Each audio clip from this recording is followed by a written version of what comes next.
అయినా వ్యాపారమైన సచ్చినట్టు చేస్తాడు. గంట సేపు ప్రార్థనలో దేవునితో ప్రశాంతంగా గడపటం అనేది పెద్ద హింసగా ఉంటుంది, అది శ్రమగా ఉంటుంది. అయినా సరే ఎందుకు శ్రమగా ఉంటుందో చెప్తా. ఎందుకు శ్రమగా ఉంటుందంటే వాక్య ధ్యానం, ప్రార్థనా జీవితం, ఇవి రెండు మనకి ఆయువు పట్టు. పక్షి పైకి ఎగరాలంటే రెండు రెక్కలు సరిగ్గా పనిచేసినట్టు ఇవి రెండు సరిగ్గా పనిచేస్తే మనం ఆత్మీయంగా ఎదుగుతాం.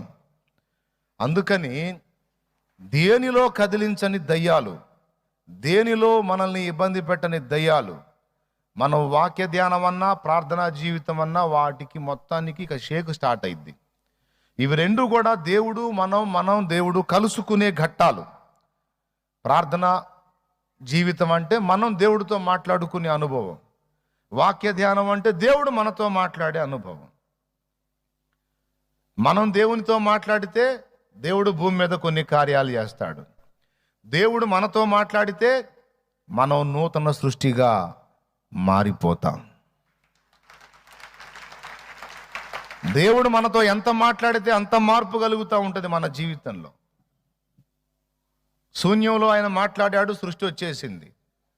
శూన్యమైనటువంటి మనతో ఆయన మాట్లాడటం మొదలు పెడితే సుందర సృష్టిగా మనం మారిపోతాం.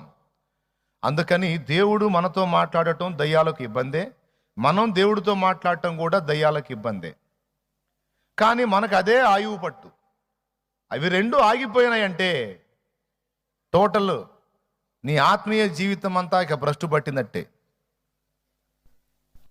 కాబట్టి ఏది మనకు కీలకమై ఉందో దాన్ని చేయడానికి మనం పూనుకున్నప్పుడు దయ్యములన్నీ ఏకమై నిన్ను చుట్టుముడతాయి. అది పాయింట్.